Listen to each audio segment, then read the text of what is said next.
கர்த்தருடைய பரிசுத்த நாமத்துக்கு ஸ்தோத்திரம் உண்டாவதாக.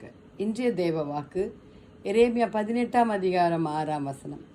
இஸ்ரவேல் குடும்பத்தாரே, இந்த குயவன் செய்தது போல நான் உங்களுக்கு செய்யக்கூடாதா என்று கர்த்தர் சொல்லுகிறார்.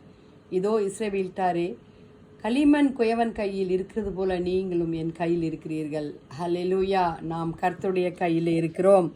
ஆனால் உபயோகமுள்ள பாத்திரமாக இருக்கிறோமா அல்லது உபயோகமற்ற பாத்திரமாக இருக்கிறோமா? தேவ பிள்ளைகளே, ஆண்டவர் நம்மை கேட்கிறார்.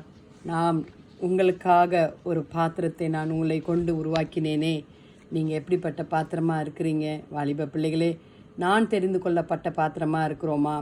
தேவ மக்கள் யாவருமே நாம் ஆண்டவரை அறிந்த பாத்திரங்களைத்தான்.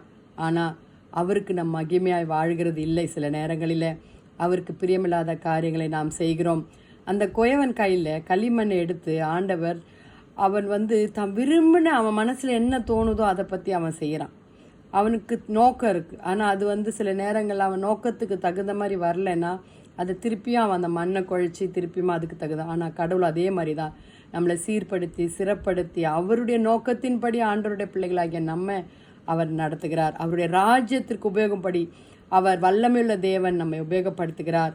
ஆனால் நாம் என்ன செய்கிறோம்? தேவன் தெரிந்து கொண்ட பாத்திரங்களாடிய நாம் தேவனுடைய நோக்கத்தை நிறைவேற்றக்கூடியவர்களாய் உபயோகமுள்ள பாத்திரமாய் உலகத்திற்கு ஒளியாய் இருக்கிறோமா? பவுலை ஆண்டவர் சொல்லுகிறார். ஹல்லேலூயா. அவரை தெரிந்து கொண்ட ஆண்டவர் பவுலாகிய பாத்திரத்தை உலகத்துக்கு பிரயோஜனமாய் ஆண்டவர் எவ்வளவு மகிமையாக உபயோகப்படுத்தினார். அதுபோல ஆண்டவர் நம்மை உபயோகப்படுத்த விரும்புகிறார் தேவ பிள்ளைகளே. ஆனால் நம்ம சில நேரங்களில் அநேக நேரங்களில் கர்த்தரை துக்கப்படுத்துகிறவர்களாக தான் இருக்கிறோம். வாலிப பிள்ளைகளே, அவர் நமக்கு அநேக தாளந்துகளை தந்திருக்கிறார். அவர் கையில் நம்ம வெறுமையாக கொடுத்தோன்னா அவரை நம்மை புடமிட்டு அழகாக அந்த மண்ணை எப்படி பிசைஞ்சி எப்படி உருவாக்குறாங்களோ, ஒரு சட்டியையோ ஒரு பானையையோ உருவாக்குறது போல் ஆண்டவர் நம்மை உருவாக்குவார். அவருக்கு ஏற்ற பாத்திரமாய் நம்மை உருவாக்குவார்.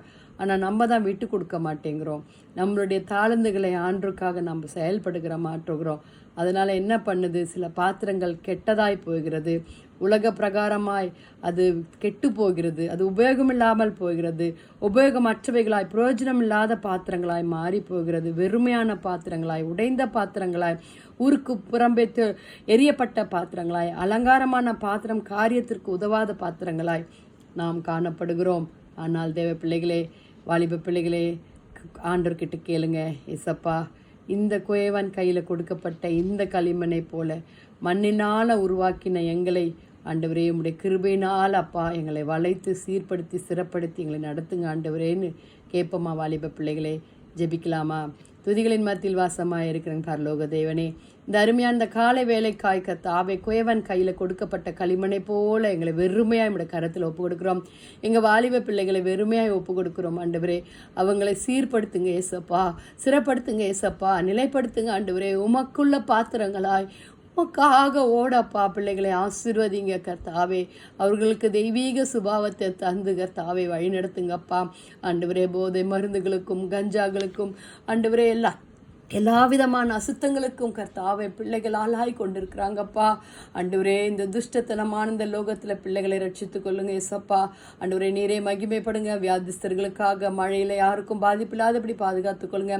கிறிஸ்மஸ் காலங்களில் கர்த்தருடைய ஆண்டவரே கிருபப்பா ஒவ்வொரு ஏழை ஜனங்களோடு கூட இருக்கட்டும் ஆண்டவரே. திக்கற்றவர்கள், கைப்பெண்கள், கர்த்தாவே, அனாதைகள் யாவரையும் நீர் ஆசீர்வதித்து வழிநடத்துவீராக.